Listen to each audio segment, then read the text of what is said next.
Network Entertainment. So ang nangyari kasi itong bisogo, before it was 180 ang kilo. So way back matagal na yon. Pero ngayon it is maybe 450.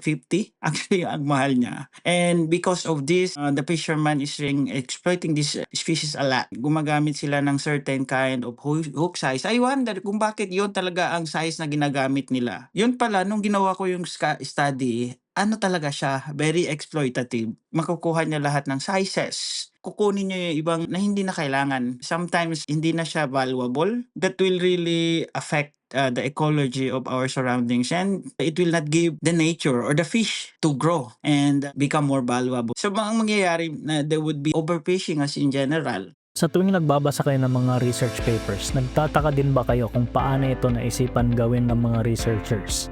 Paano nila na-transform ang idea nila para maging isang actual na research project? Saan sila kumuha ng funding para magawa to? Paano nila nalaman na ang results nila ay pwede na nilang ipasa for publication? Dito sa Behind the Science Podcast ay kakausapin natin ang ating mga Pinoy scientists para ibahagi hindi lang ang mga resulta ng kanilang pag-aaral, kundi pati na rin ang mga behind the scenes or behind the science stories nito. Simula sa kung paano nila ito naisipan gawin hanggang sa na-publish na nila ito. So this podcast is in partnership with the UP Resilience Institute, the Philippine Agricultural Scientist, the Philippine Journal of Fisheries, and SciEngJ. So ang UP Resilience Institute ay long-time partners na namin dito sa podcast. Nung nagsisimula pa lang kami, nandyan na sila para tumulong sa amin. At para lang sa kaalaman ng lahat, ako ngayon ay isang UPRI Research Fellow. The Philippine Agricultural Scientist is the first international journal in the Philippines and Southeast Asia in the field of agriculture. It is published by the University of the Philippines, Los Baños, College of Agriculture and Food Science. It publishes articles in the fields of tropical agricultural science and related areas including environmental science, food science, engineering, biotechnology, economics, rural sociology, development communication, agroforestry and silviculture, and marine and fishery science. The Philippine Journal of Fisheries is the official publication of the Department of Agriculture, National Fisheries Research and Development Institute. It covers all aspects of fisheries, both in basic and applied sciences, as well as related fields of studies such as capture fisheries, aquaculture, post-harvest technology, marketing and industry, ecology, oceanography, conservation, biotechnology, food safety, socioeconomics, and systematics in freshwater, estuarine, marine, and other identifiable water habitats. SciEngJ, formerly known as the Philippine Science Letters, is the official journal of the Philippine American Academy of Science and Engineering. It covers studies in the natural, physical, mathematical, computational, and social sciences, including those related to agriculture, health, engineering, environment, education, and technology. So kung may paper kayong gustong i-publish at pasok ito sa scope ng mga journals na ito, please consider submitting to one of them. At syempre, importante, take note na hindi kayo pwede mag-submit ng sabay-sabay sa 3 journals na ito. Kasi bawal yon. Dapat sa isang journal muna kayo mag-submit. At ang mga journals na to ay index na rin sa Web of Science, Scopus, ASEAN Citation Index, and sa Imago Journal Ranking. Kaya masisiguro nyo dito ang mataas na standard at mabusisi na review process para masiguro ang high quality papers na pinapublish. So if you're interested in publishing your research in one of these journals, check nyo ang guidelines at ang links ay nasa description. Magandang araw mga kapwa-siyentista at welcome sa isa na namang episode ng Behind the Science Podcast. So ako si Paul Flores, ang inyong host, and our guest is a faculty of the Zamboanga State College of Marine Sciences and Technology who recently finished his PhD in Bioresource Science at Hiroshima University, Japan. He obtained his bachelor's degree in marine biology from Zamboanga State College of Marine Sciences and Technology and MS Fisheries, major in Fisheries Biology from UP Visayas. He is also a licensed fisheries technologist and a licensed professional teacher, and he's been teaching fisheries for the past 20 years. So without further ado, let's all welcome Dr. Angelo Macario. Thank you so much, Paul. I'm delighted that you have invited me here your program. Yun, Thank you so so welcome much. sa podcast, Sir Angelo. So bago pala tayo magsimula, no, kung nag-enjoy kayo sa podcast at gusto nyo ang ginagawa namin dito, paki-like naman ang episode na ito at mag-subscribe na rin kayo sa mga social media platforms ng Behind the Science Podcast. So makikita nyo kami sa Spotify, YouTube, Apple Podcast, and Facebook. And paki-rate na rin kami ng 5 stars para ano, madami rin tayong ma-reach. So ayun, yung topic natin today, actually very ano to no, very interesting, something na hindi mo basta-basta maiisip. Yung effect ng size ng fish hook sa mga nahuhuling isda sa long line fishing. And so dito sa podcast may mga previous episodes na rin kami tungkol sa mga isda. So for anyone interested, pwede nyong i-check yung episode 86. So ang pinag-usapan namin doon ay ang pangingisda ng mga large head hairtail or ang tinatawag natin na espada sa Baboyan Channel with Dr. Melanie Villarao. And episode 22 tungkol naman sa mga glass eels or igat sa Cagayan River with Miss Goldin Comisario. And ayun, madami na rin kaming episodes dito about fisheries. So browse nyo lang yung mga previous episodes namin. Siguro backstory lang, kwento ko lang kung paano kami nag-meet ni Sir Angelo. Nag-meet kami last year sa isang conference. Yes, it's an international conference sa Yokohama, right? Pumunta sila ni Erlo dito sa Yokohama. So si Erlo naging guest din natin sa isang previous episode. So check nyo lang, ang pinag-usapan namin doon ay kung effective ba talaga ang mga coral reef restoration projects sa Pilipinas. So ayun, nag-attend sila ng conference dito, nag-present sila. Tapos si Erlo, minessage ako na mag-meet up daw kami mag-meet up kami doon sa venue nila kasi may libreng dinner. Pwede akong makikain doon. I remember that. So bilang graduate student. Paano ka nakapasok? Ayun, bago pala natin pag-usapan yung naging research ni Sir Angelo, kilalanin muna natin si Sir Angelo as well as yung naging journey niya as a scientist. So, sir, 20 years na kayong nagtuturo ng mga subjects Well, related sa fisheries. So, bakit fisheries ang nagustuhan nyo na kurso? okay. From a young age, I'm really not into pure science. So actually, when I was in 6 years old, I am inclined in experimenting, like fermentation and making homemade wines.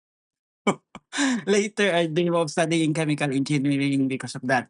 So, but since it was not available in our city, so it's in Saboga City. So I shifted toward marine sciences. That's why I took my course in marine biology, and I become fascinated by marine life. So, in the way fishing sustains a local communities over time, I realized science could explain why catch and how practices like gear choice affect sustainability. So, I'm always on conservation and sustainability. Way back then, conservation is really very strict. Sometimes it's very stringent. And I'm thinking about the people. If we will be very, very strict, what will happen to the people who are depending on the livelihood in the sea, right? So that's the thing that inspired me to pursue fisheries research. Curious ako dun, sir, sa sinabi nyo na homemade wine. Oh yes, Gumagawa kayo ng wine dun sa inyo, sa Zamboanga? yes. I was imaginably. I was 6 years old. So my father is yung tawag nilang gumagawa ng tuba. Ah, I I waited for him to go down, then I got my picture so I can finish that. But then listening to the people who are drinking and they're talking about lambanog, how they do it. So I'm experimenting on things that really it interests me more. Then after experimenting, I'm trying to drink it myself. So the only thing that I was satisfied is with experimenting with wine making out of tamarind, yung sampalok. Pero anyway, Sampalok ginagawang ano, ah, yeah, parang ano lang yun, out of curiosity. Parang ginawa ko, nilaga ko lang. I don't know anything about mixing, but what I try is to boil things, then let it set aside for maybe how many days. Then I try to drink if it tastes good. tapos after college sir, nagturo agad kayo nung ano, nung fisheries? I moved to Dipolog City and became a research assistant. And after that, my journey became an IT instructor. Then that's when I got an opportunity to go to the University of the Philippines through DOST-SEI programs, the scholarship program. Bale parang ni-require kayo ng university na mag-graduate school kasi siyempre 'di ba, 'pag nagturo kayo parang para ma-promote kailangan mag-graduate school. So ni-require kayo na mag-gano'n? Di naman, it was out of my curiosity at saka yung continuous development of my career. Parang gano'n. Kasi in that school, hindi namin kailangan ng master's degree to teach. It actually is connected with TESDA. But I'm teaching sciences and then also IT courses. From masters 'di ba sir sabi niyo, dun lumipat kayo ng Dipolog tapos nung nasa Dipolog kayo, dun kayo Hindi pa ako nag-masters? nag-masters no'n. So when I graduated Marine Biology from Zamboanga State College, so pumunta ako for my work. First work ko doon sa Dipolog School of Fisheries. So mga after from 2005, so matagal-tagal na din ako nag-masters ako ng 2011. Matagal pa rin. So medyo ang journey ko sa education is really medyo matagal. Pero curious din ako dun sir sa binanggit niyo na ano nagturo din kayo ng IT. Tama ba yung narinig ko? Yes, kasi alam mo naman dito sa Pilipinas, 'di ba? Ay kulang tayo ng teachers, eh. Parang gano'n, yes, I struggled, so hard because that is not my first field to teach, 'di ba?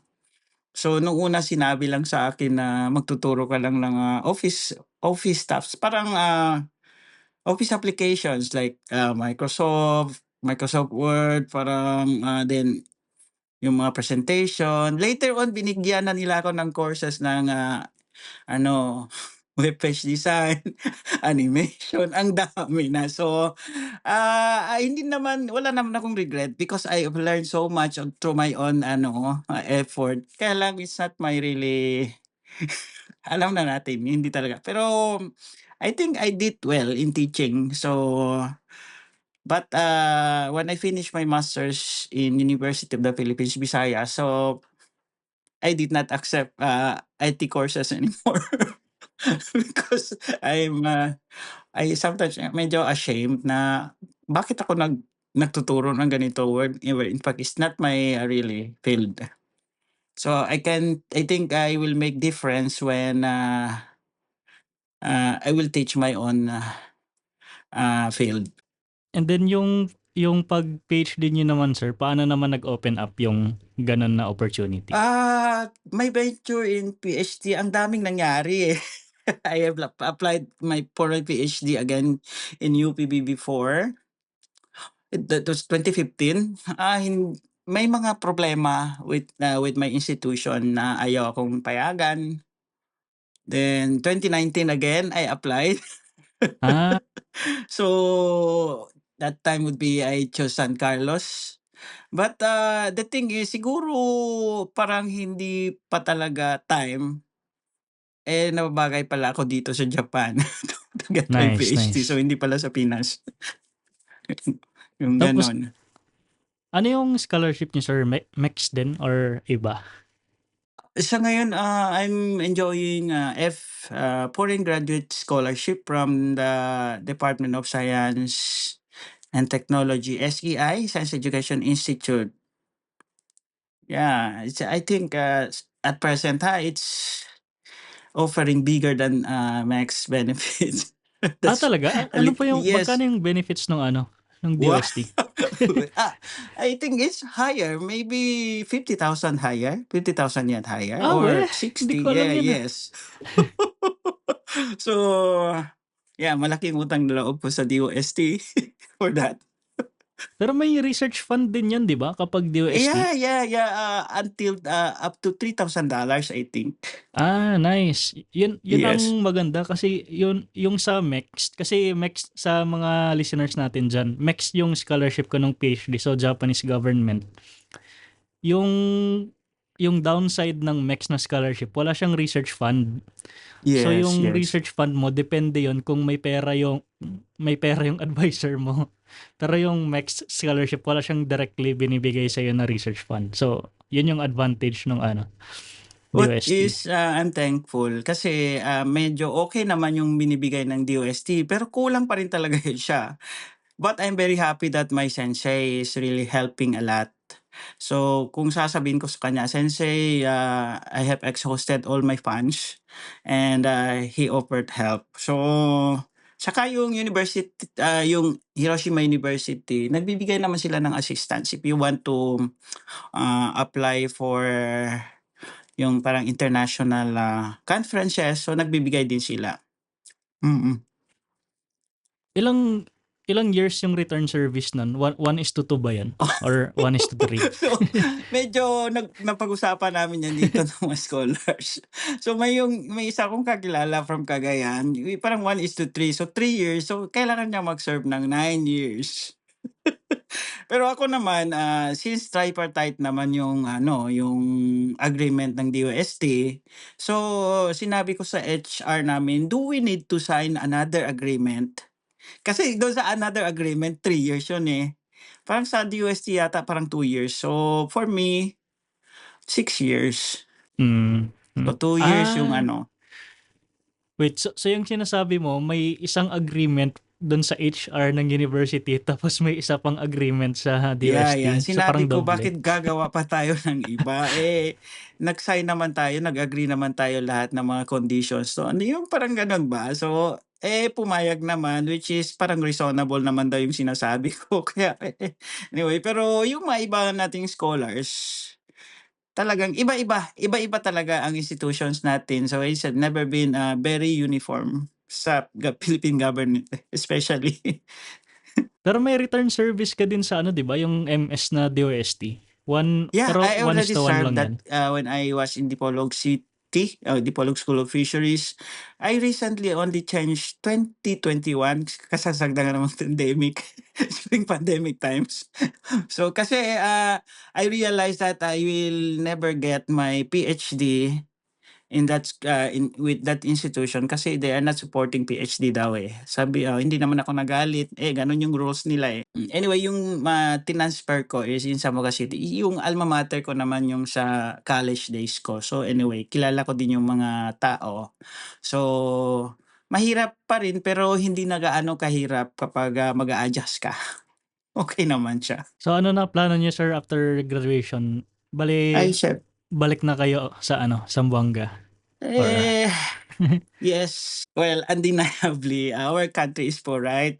Rather than developing because of political setbacks, But as a Filipino, what should we do? So, should we turn our backs or go back to help anyway?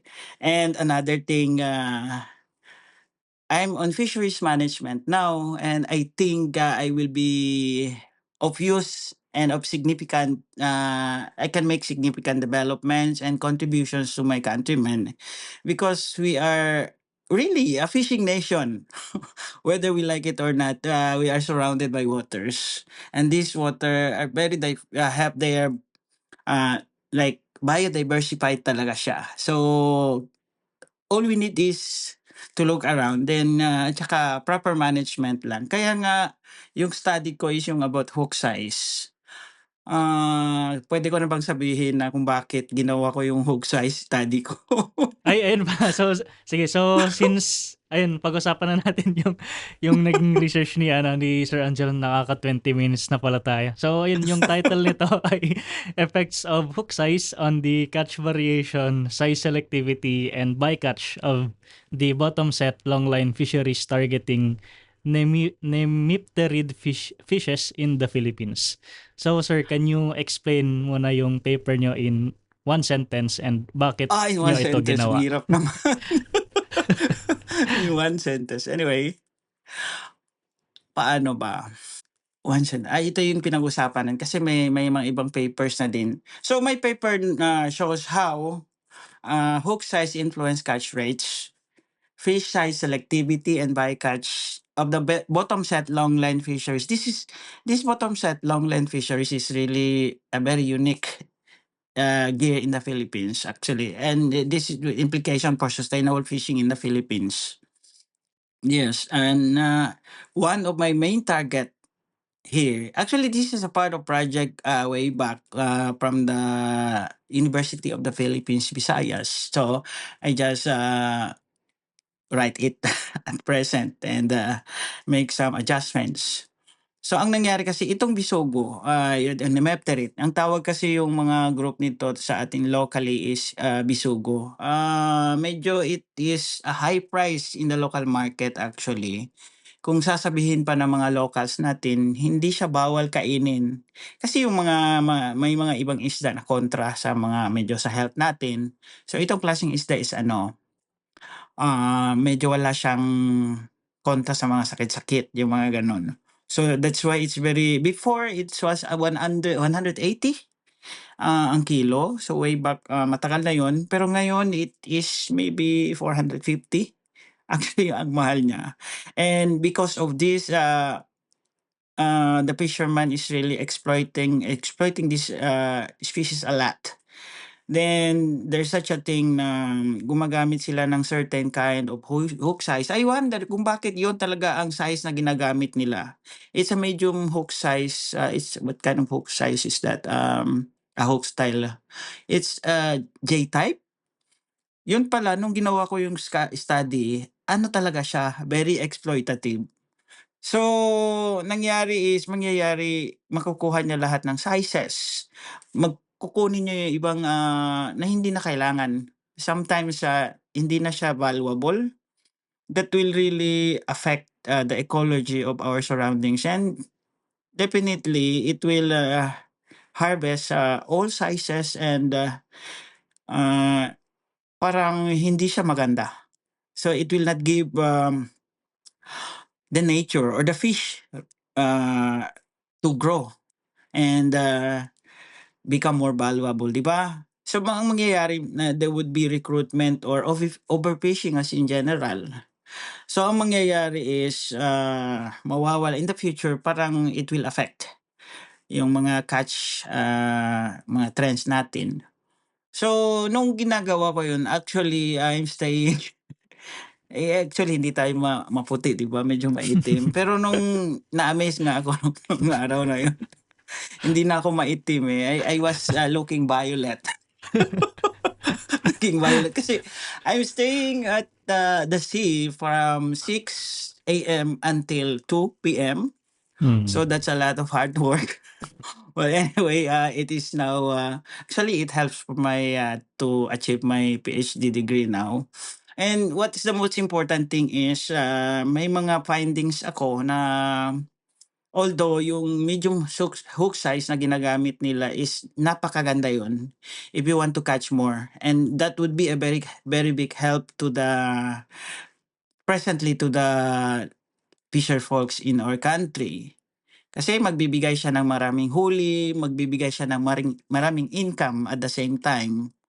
But actually, as time will go by, parang ma-e-exploit lahat ng sizes. Ma-exploit yung isda. So parang mahuhuli, parang ma-extract siya mostly. So ang nangyari is tinest ko siya with different types of hook size. Yun pala ay yung ginagamit nila is very exploitative kind of hook size yun. So I want them siguro pagbalik ko ng Pilipinas, kung puwede kong i-contact yung mga local officials doon, especially yung sa Guimaras kasi yun. So, puwede kong sabihin sa kanila na puwede natin i-ano,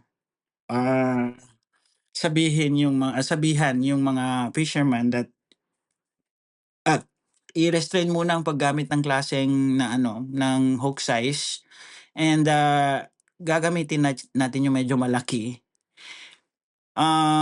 Of course, there would be a short-term, low catch kasi siyempre kung maliliit yung isda maliit yung hook size, yung medium hook size, medyo maraming makukuha. Pero kapag, yung malaki, kasi hindi nila maano yung sa bunganga nila, 'di ba? So, only yung malalaki yung makukuha. But the thing is, yung isda kasi lumalaki. So, the income of the fisherman will become, yung baka mag-suspend ng konti. But, as the time goes by, so lalaki yung isda. So, puwede na yung hook size na malaki, it will be very effective and, siyempre kung mas malaki, mas mabigat yung isda and it will entail, more income, 'di ba? Siyempre by kilo yung binebenta natin sa publiko ngayon, sa market.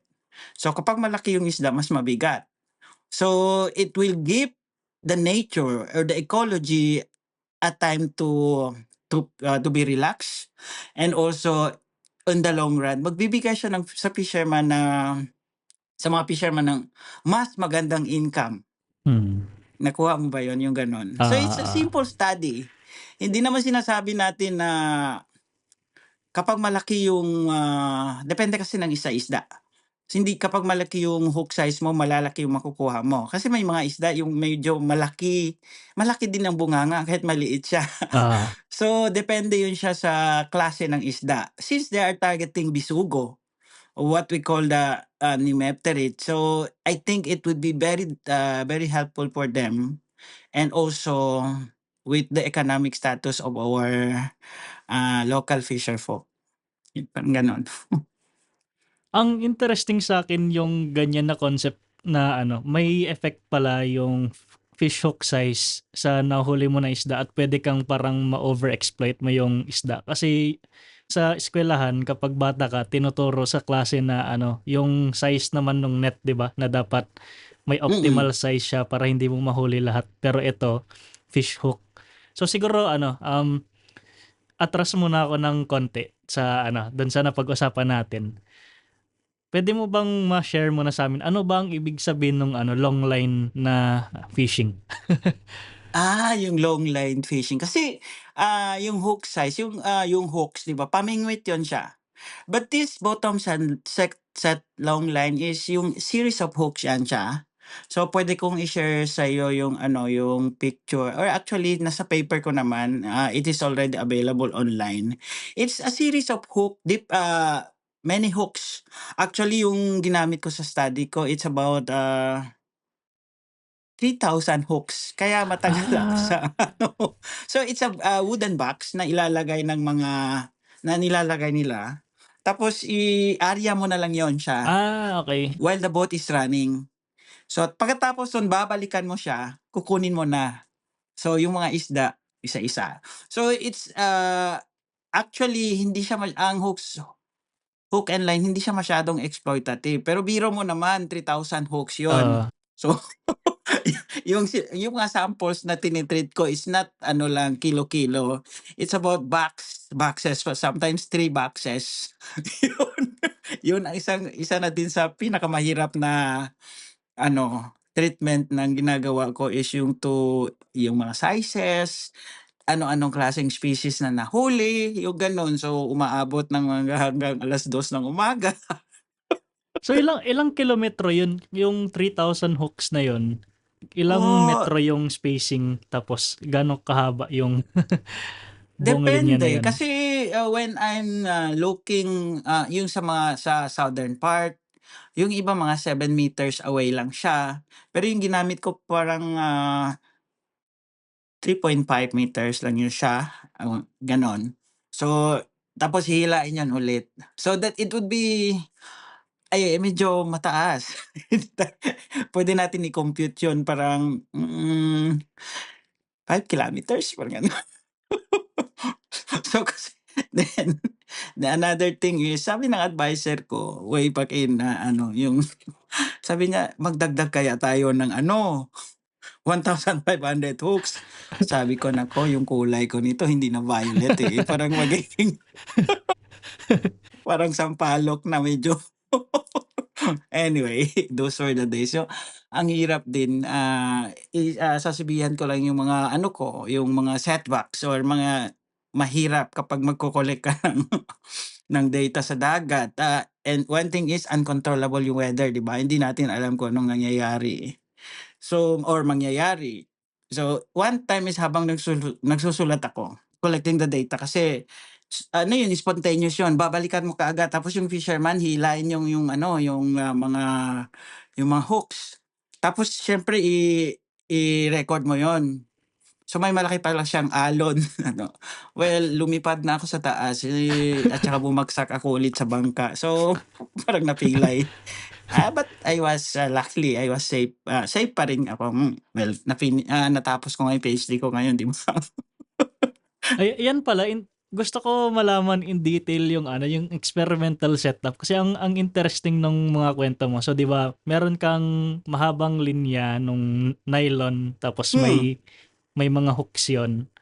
So sa yes. 3,000 hooks na 'yon, uniform 'yon na size tapos ibang linya naman yung ibang size. Tapos No, it was ano, randomly arranged. Yun din ang ah, pinakamahirap. So kailangan alam mo kung anong klaseng hook yun. So we are using some of yung mga randomization kasi parang dapat iwasan natin yung size effect ng ano paghuli natin. So hindi puwede hindi puwedeng isang ganito. So it was randomly arranged by 10, by 10 ba? Yes, parang gano'n.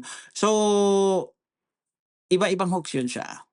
So, that would be naka-mark yun, naka-mark. So, lahat ng, isang hook may mark yun siya na number, which is equivalent to sa hook size natin. So, 3,000 yun. So, kailangan natin i-pivot ng maayos dun sa ano, data sheet natin para makita natin, yung gano'n. so dun sa 3,000, halimbawa may 10 na ganitong size tapos yung next na 10 Mm, random mm. naman yun na okay, gets, Yes, gets, gets. yes. Tapos ano yung ginagawa niyong pamain dun sa ano? Actually, isa din 'yun sa isang study na ginawa ko which I already submitted. Ang ginamit doon is yung ano, yung tamban, yung medyo, tuloy yung tawag nila, scientific name niya is Sardinella, it's not Longiceps, Bali sardines, yes, Bali sardines. Yeah, basta Bali sardines and it is, parang, medium dried. So, very useful yung mga gano'ng technique ng, pamain natin, yung bait na ginagamit. Kasi sa isla ginagawa yun, eh. Most of our fishermen resides on yung mga remote areas, yung mga islands. So, yung refrigeration doon is medyo hindi maganda. Tsaka walang walang source of kuryente do'n, eh. So, ang ginagawa nila is yung sardinella, ginagawa nila yung strip nila ng, maliliit tapos or before that, so i-ano muna nila, parang ginagawa ng fillet, tapos i-dry nila sa araw ng mga 1 day lang. So, tapos yun ang ika-cut-cut nila, yun ang ginagamit nila. Kasi mas maganda yun siya kasi puwede mo siyang hindi mapapanis. So, yung isa ko ding research ginawa ko din yung, nag-apply sila ng parang ginawa nilang bagoong, pero intact pa rin siya. Which is also very useful sa ano, sa areas doon kasi hindi na kailangan bumili ng ice. Yun, kasi ano, well, I'm really looking at the down na ano talaga sa mga sa shoe sa mga fisherman na kung ano talagang kailangan. So, lack of refrigeration, although meron namang mga projects ng government natin na binibigay na mga ganyan, but it is not fully distributed all throughout the Philippines talaga. So, hindi kaya yon. So, kung meron namang ibibigay, yung source of kuryente naman ang problema. So yun ang ginagamit namin. Actually isang isang klase lang ng ano, ng bait yung ginamit namin doon because, we are really concerned on what hook size lang muna. So may gagawin pa rin in the future siguro but, I think this, research can be substantial already to explain.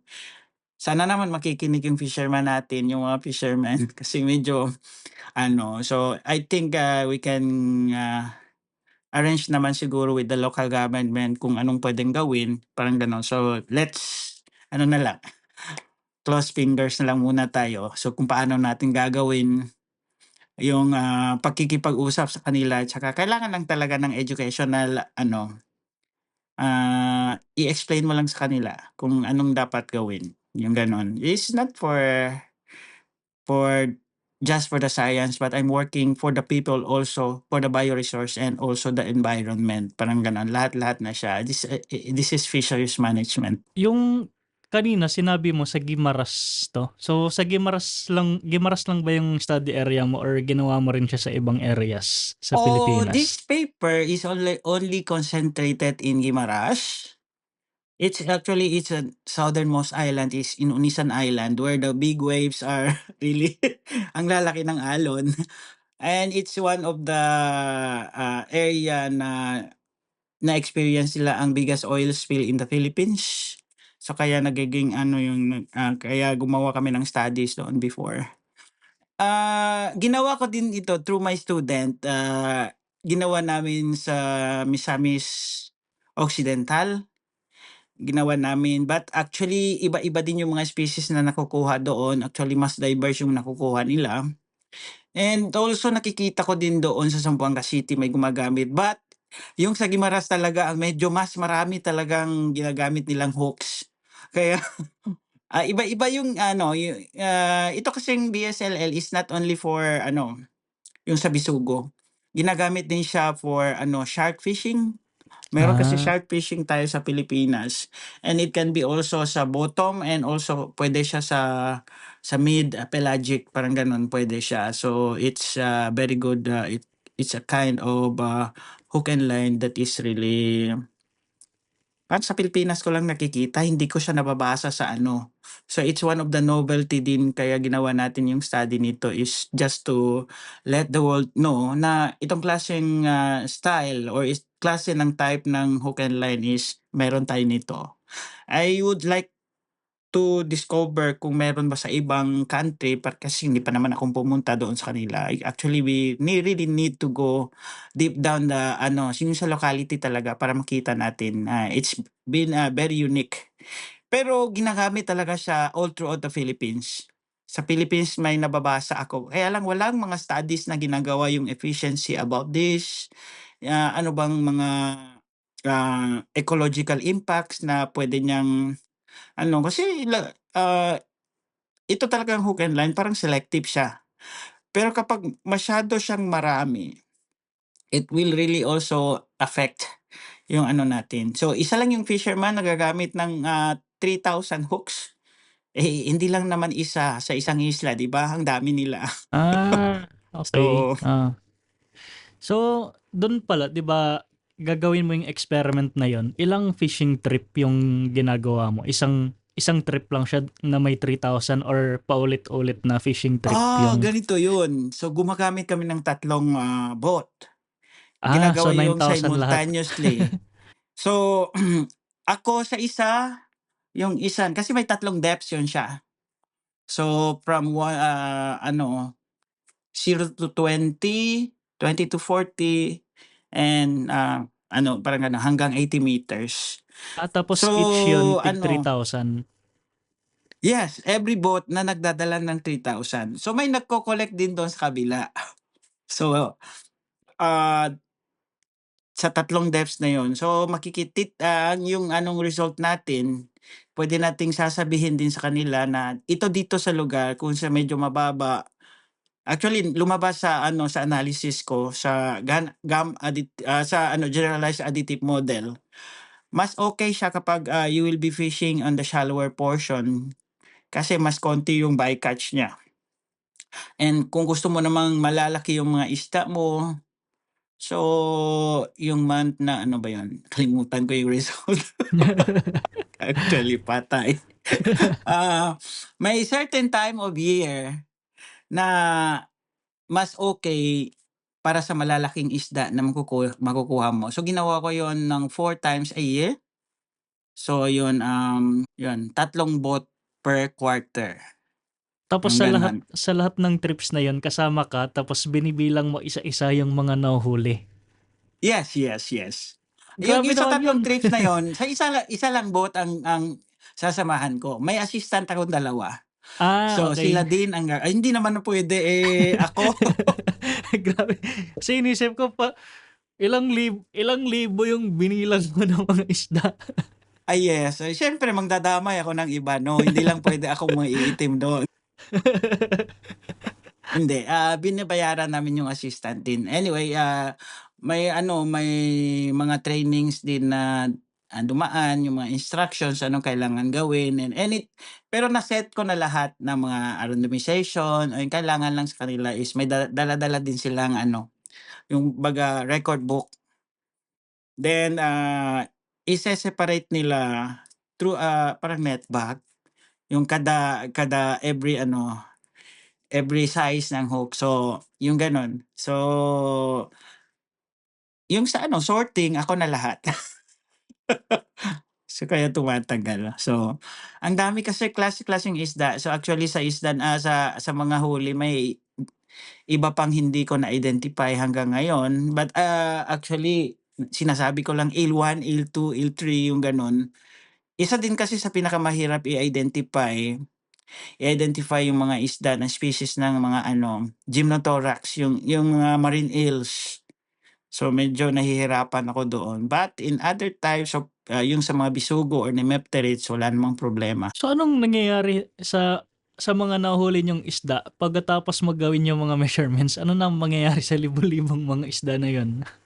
Ay, yes, ganito, inuulam ko, hindi naman lahat, hindi naman lahat.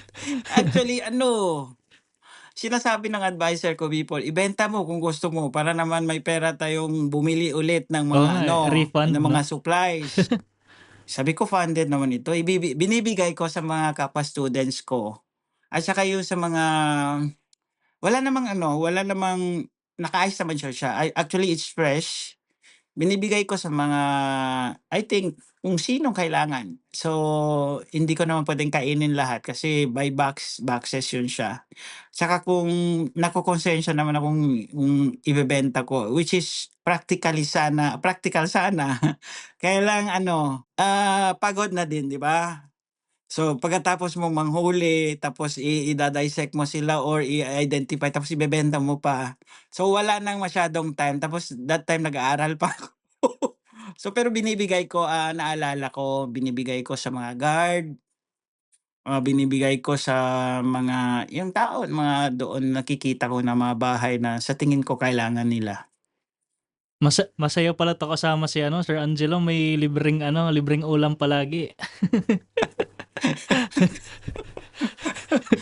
Oo naman, kung meron lang. Ayos, paano pala yung yung pagkontrata ng mga fishing boat? Kasi 'di ba, yung fishing boat may normal operations 'yan sila 'di ba na for this Mhm. day parang maglalayag sila tapos yung mahuli nilang isda ibebenta nila tapos ikaw parang inistorbo mo sila sa normal routine nila na 'yon para gawin yung Yes. experiment. Kapag sa Pilipinas naman, mura lang yung pagbabayad natin ng serbisyo nila. So, last time gagawa sana ako ng similar experiment dito, kaya lang every trip sa isang tao, parang magbabayad ako ng 80,000 yen. Pero nung ginawa ko yung study niyan way back in the Philippines, binabayaran namin yung mga bangkero. Meron din kaming binibigay na wala silang gagawin. Yung gagawin lang nila is to maneuver the boat, tapos kukunin yung mga isda, kami na lahat. Yung gasolina nila, yung kita nila sa isang araw, yun. So, compensated naman silang lahat. So, noon is parang 1,500 yata per trip. So, Per hanggang trip. 2:00 yun siya. Yung isang trip, isang araw lang 'yan. Or Yes, yung 3 bangka, isang araw lang yun siya. Well, anyway yung data na ginamit ko specialized kasi yan siya. May mga ibang araw din, parang usually every month ako pumupunta doon or weekly nga, eh. May mga iba din kaming ginagawa doon. So, yung mga tao na sumasabay sa amin, sila pa rin yung kino-contact namin. Kasi sa isla naman, babayaran namin pagkuha pa lang yung kukunin kami doon sa mainland. Tapos dadalhin kami doon sa lahat naman yun, compensated naman yung mga fisherman natin. Ang maganda sana talaga kapagka after ng manghuli is, ibibigay ko sa kanila yung mga isda. Ang problema is hindi ko kaya mag-isa to treat the data yung mga anong gagawin, so dinadala ko sa lab. So dun ako nag-o-overtime. So sinabi ko sa sa adviser ko before, so siguro, babayaran na lang natin. That money is, sa National Disaster yun siya, project. Oil spill reduction risk reduction, parang yun siya, it's a project from the UPB Foundation. So nasa UPB Foundation yung research foundation yung budget na ginagamit namin. So, ayun, yung pera, yung mga fishermen, they are well compensated naman during our collection sa data. ayun, Mm. so siguro summarize ko lang yung napag-usapan natin so far. So bali, tiningnan mo yung effect or ang parang proper na size ng fish hook Mm. for long line fishing. So yung long line fishing ay may mahaba kang fishing line or nylon cable, tapos Mm. may mga hooks. So Branch dito sa lines, case may mo, mga branch lines siya. yan. So dito sa study mo, 3,000 na hooks yung ginamit, and then per boat. Tapos may 3 boat, tapos for yung 10 3 boat hook na size. yon, ano? 10 hook size yun, randomized. 10 hook size na randomized, tapos for each boat na yon magkakaiba yung depth na Yes, kinukuha gano'n. nila, 'di ba? So may 0 to 20, 20 to 40, 40 to 80. Tama ba? Yes. Ayun. Oo. Tapos pwede mo bang i-recall lang din yung yung naging result? Parang Yung summary result lang nung pinaka-summary lang nung result. yung result na yun, since ginagamit nila yung medium hook size, yung number 566, ay iyon ang nagkakakuha ng, pinakamaraming isda. Well, maganda yon, but, it seems to be very exploitative kasi lahat ng klaseng sizes na yung kasama yung mga maliliit na hindi pa kailangang i-harvest. So, and, yes, na-tag siya as exploitative, and, if you will be using the bigger hooks, yung makukuha mo is malalaki lang. So, yung mga bycatch medyo reduce siya, and, it seems to be very good, indicator or indication na it is very helpful sa future management at saka hindi lang sa isda, sa mga tao din na that, it will generate more income for them, gano'n. Anong size ulit yun? 5, yung large na 566. size. Ang large 566, tapos The yung the medium. yung 566, yung medium na 'yan, mas maliit yung hook size, mas maliit yung number ng hook size, mas malaki yung hook. Okay. Baliktad pala, Mm. kaya nalilito ako sa baliktad pala siya. Baliktad Okay. 'yun. So, Okay, sige. Ayun, mm. so I hope may Talagang natutunan yung binasa mo yung audience natin. paper ko, kaya palang Binasa ko, ang interesting kasi. Tapos napanood ko din kasi yung dissertation ni Sir Angelo. Tapos okey, thank you 5 so chapter much. 'yun, 'di ba? Ang interesting ng mga results eh. So, Yes, ayun. lahat 'yun para sa tao ng Pilipinas, joke. Actually apat Makabayan to na si Sir. studies 'yun siya na ginawa ko. May dalawa pa sanang gagawin kaya lang PhD is not enough to do everything. Siguro hanggang mamatay ako hindi pa matatapos lahat ng mga problema na meron tayo sa fisheries management sa Pilipinas. And, that's a good thing, right? Hmm. Ayun, so siguro ngayon, discuss naman natin yung more on behind the scenes kasi ayun nga, for anyone interested na basahin yung paper, check nyo na lang ang link. Open access naman yung paper, so pwede nyong basahin anytime, anywhere. So sir, kanina sinabi mo yung study ay funded by DOST na scholarship plus funding galing sa sensei mo. No, Yes. pwede mo ba kaming mabigyan ng rough estimate magkano yung nagasto mo for this study dun sa fieldwork as well as yung publication? Sigurado ako mahal yung Yes. publication fee, scientific reports to eh. Scientific research, yes. Mahal siya. Actually, yung pagbayad ng publication namin, it's about 467,000 yen. Hindi natin siguro kaya yon kapag Ah. tayo magugutom tayo dito. Hindi naman sa ano na yon, sa isa lang na paper. Actually, nag-submit pa ko ng mga iba pa. Actually, nakaline yung tatlo. But my sensei is really promising that he will pay yung mga fees na kailangan to publish that. And I was one of the lucky persons na mabait yung sensei ko and very supportive. Actually, para naman siyang very cool person. Iba talaga sa mga ibang sensei din na nakikita ko. Iba-iba sila eh. Pero I would rather say na he is one of the coolest person that I've ever met na natawa nga ako last time, may ginawa siyang trip. Parang pinaandar niya talaga ang research vessel ng Hiroshima University in honor of me. Para para may gagawin kami. Pero Lakas anyway, mo ah. who am I to deserve that thing, 'di ba?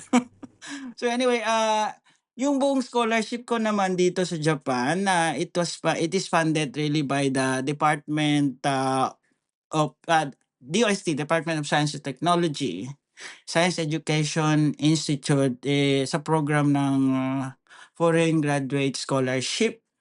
And kulang pa. Siyempre, it's big enough yung research fund na binigay nila. But nakulang pa rin. Kaya may isa pa akong study na ginawa that is interview na pumunta ako doon sa iba't ibang lugar dito sa Japan. Actually, yung isa sa Yamaguchi, isa sa Ehime, isa sa Takehara at saka dito lang sa Hiroshima Bay. And sa Philippines naman kasama yung Holosulu and Malampaya Sound in Palawan, and in Central Philippines, specifically sa Iloilo Province doon sa Batad, Municipality of Batad. So doon pa lang ex-hosted na yung funds ko. Hindi naman covered ng DOST yung mga airfare. So ginawa ko din is gumastos din ako. In the single study, siguro gumastos ako ng mga 500,000 pesos, yung gano'n. Sa isang study lang yon. But the other studies was really supported by my sensei. And actually, it will not be possible kung hindi dahil sa mga fisheries cooperative na meron tayo dito sa Japan and also yung mga local government units sa Pilipinas. They are also very, yung parang tumulong talaga. So actually it's a big project, parang project siya. And I was so tired doing that, but happy ako. It's really rewarding kumbaga. So may time talaga, iisipin ko naman, do I need, kasi may mga lugar na yung medyo muddy talaga na hanggang tuhod yung lalakaran mo, hanggang tuhod yung yung mga putik. So, hirap na hirap ako doon. So, anyway, buti na lang hindi ako gumagamit ng skincare. So, hindi nasayang. So, parang hindi effective yun kasi yung trabaho natin medyo nasa field.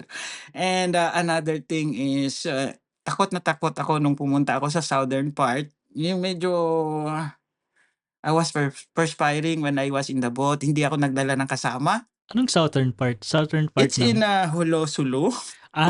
Okay. But luckily, they are very approachable. Nung pumunta ako sa kanilang sa office ng provincial governor and also talk to him directly about the thing that I should do. Yun ang in-interview ko last time na so pinag-usapan namin yung proposal at saka well anyway, parang united naman lahat ng mga MILF and yung army. Parang there are 20 of them, especially 20 of them who is with me during that time in data collection. Parang So tawag nito, nakasunod sa'yo during ano? kasama kami. O yes, may army, may police, may ano, that they are united naman to help me. So I was so happy about it. Tsaka doon wala akong masyadong gastos. But anyway, in other parts of the Philippines, medyo hindi maiwasan. Pero sa kanila, they are very warm. Tsaka luckily that time na wala namang nangyari. It was so peaceful and especially yung sa Ministry of Fisheries doon, they are very helpful naman and especially yung mga collaborators ko doon na dati ko ding student before. So tumulong sila. Ang ganda ng mga experiences ko.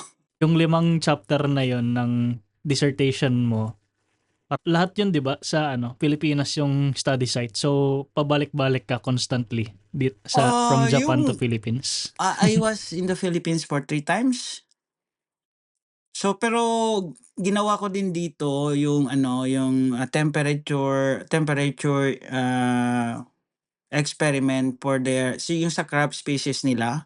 So I was able to do it in fishery station sa Takehara, which is also an annex part of Hiroshima University. So may ginawa din ako dito for 2 consecutive summers. Tsaka pumupunta din kami sa mga iba't ibang cooperatives in order to get data about the management that they're doing and what are yung mga management measures na ginagawa nila in order to really preserve yung kanilang mga bioresource. Yung isa kong study is about governance, yung comparison ng governance at saka yung different practices for both Philippines and Japan. Yung isa naman, ito yung hook size na ginawa sa Guimaras. Yung isa naman is yung pot fisheries na for the blue swimming crab sa ginawa ko doon saan ba yun? Sa Batad. So I stayed there for maybe more than a month. Pero pabalik-balik yun, very staggered yung ginagawa ko kasi hindi puwedeng limited kasi yung time, eh. So ginawa ko yung mga by stages kasi. So ano ba yung isa? Isa-isa. Actually 4 lang yung nakuhan ko sa dissertation ko. Yung chapter 1 and chapter 6 are just preliminary pages, yung introduction sa kung ano yung content, tsaka yung last yung mga summary na ginawa ko dun. It's a 6 chapter thesis. Yun. So dito yung ano, yung study mo na 'to na pinag-usapan natin on fish hook size, kailan mo Mm. na-realize na sapat na yung data at ipasa for publication? Actually nung una, parang nakikita ko parang basura siya, eh. Kasi mahirap talagang kumuha ng magandang data kapag nasa field ka. It's very patchy, it's very but to the help of my sensei, sabi niya, nag-introduce siya sa akin ng isang, statistical tool, which is the GAM additive model. Sabi niya, diyan mo makikita ang trend talaga. It's a tool na for fisheries management especially na so nung nakita ko yung mga trend, I was so happy that my data are really, may pala siya, may use. And in fact, it's very useful and it can give a very big impact sa mga natin, sa fisherman natin doon sa localities. Ayun.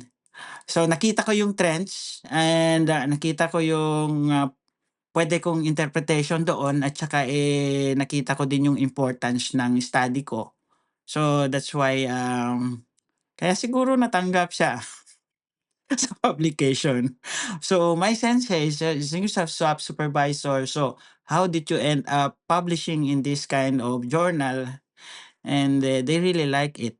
So I was skeptical at first. Pero nung nakita ko na yung mga trends na ginawa ko for 6 months, matagal hindi ako marunong sa RA because sa una Sa statistical tool na ginagamit natin sa Pilipinas, mostly ano, yung SPSS, yung ano. So dito I need to really, Program study, ka. other types of, statistical programs. So doon ko nakita na, maganda ang result. So yun, we have submitted to the journal and, after 8 months siya na-accept. Tagal din pala, tagal ng review. Matagal, matagal talaga at saka ang mahal. Ano yun, major revision pa ba yun? Yung unang ano Oo, mo? isang revision tapos natanggap na. So una yung technicalities ay pina-arrange lang ganito tapos sinubmit na then, bumalik I submitted it parang on my second year, last May, last year. Eh, natanggap siya January na, eh. Which is on time naman. So, kailangan talaga natin i-ano, i-prepare yung ano, way natin para naman makatapos, gano'n. Pero pero ang interesting na ano, yung una akala mo basura yung data mo, tapos ayun na-publish sa very high impact na journal, Scientific Reports. So ayun. Yes, siguro ano lang talaga, hindi ko alam kung anong sasabihin pero parang gano'n na nga. Yan. So ayun, sa mga students natin diyan na gumagawa ng thesis, baka ano lang, hindi niyo lang masyado pa na-appreciate yung data na hawak niyo. So ayun, ano pa, I aralin niyo pa yung i-ano data muna, niyo. i-analyze muna. Ah. Baka naman ano, sobra na yung ginawa niyo. So in addition po sa ano, dun sa sinabi natin na mas i-analyze pa ang data, do you have additional advice sa mga aspiring researchers natin? Okay. Ganito lang, siguro stay curious and ano, persistent. Gano'n, research, really rarely goes as planned kasi may mga adjustments tayo ginagawa and, several times siguro, most of the times you will face setbacks. Then siyempre sa akin yung sa dagat, 'di ba? Then, sa laboratory din and, also sometimes it will not work kung anong gusto natin. So, especially nung lumalabas, hindi siya ma-fit sa, statistical analysis na ginagawa mo. So, may paraan talaga. So, just, be persistent and, 'wag lang talaga mawala ng pag-asa. So, ayun, but, you really try to work together with your sensei because I think they are very experienced already. Kumbaga, sila yung giants, tayo yung mga maliliit pa. So, siguro it's very good also to listen to their advice, yung gano'n. So, stay curious and always be persistent. Yes, at saka kung kailangan mo ng tulong, hindi matutulungan kung mahiya-hiya ka. Dapat siguro makapal yung mukha natin. Kahit na ano, nahihiya na tayo, dapat gawin natin 'yon kasi wala tayong maabutan kapag ano, mahiya. Then dito sa Japan also, mas maganda ang conversation kasi most of the Japanese are drinking, 'di ba? They are Ar very silent, 'di ba? ah, Silent talaga sila. Pero kapag umiinom na, doon na lumalabas yung mga ah, meaningful and substantial discussions na ano, gano'n din yung ginagawa ko sa sensei, eh. During ng iinuman kami, doon ko na sinasabi, medyo pakapal na yung mukha, eh. kailangan mo pa pala lasingin nila. Oo, kasi Japanese are relatively very silent. They don't talk so much, especially kung wala sa ano. So, I think, and also be friendly lang naman. So, 'wag natin awayin. Ayun, so last question sir, do you have anything to promote? Yes, may ongoing comparative research kami na study from the Philippines and Japan. So, in here, we are exploring how fishing practices like gear selectivity, bait use, and, governance systems that can go together to sustain resources for future generation. And, siguro yung i-promote ko talaga, kung pwede tayong bumalik sa Pilipinas, to help our country. So our country is poor again as I mentioned before, yung sa previous ano natin, nung unang sinabi ko. So, siguro kailangan nating pag-isipan, kailangan ba nating tulungan or ano ba siya? So, iyon.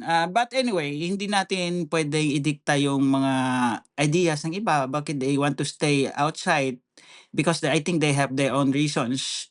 But luckily, ako naman, sino ba naman, hindi ba ako magiging thankful? Kasi nung undergrad ko, chess scholar ako.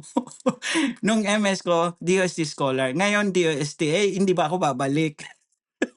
So, babalik ako because I owe everything to the Philippines. Ayun, thank you so much. I guess hanggang dito na lang muna tayo. And ayun, maraming salamat kay Sir Angelo sa pagpapa-unlock ng aming imbitasyon. And of course, congratulations sa Thank you so graduation. much. Thank you. Sana magkikita tayo ulit. Ah, Kasi sa Lawson ba yun? Sa Lawson lang tayo uminom.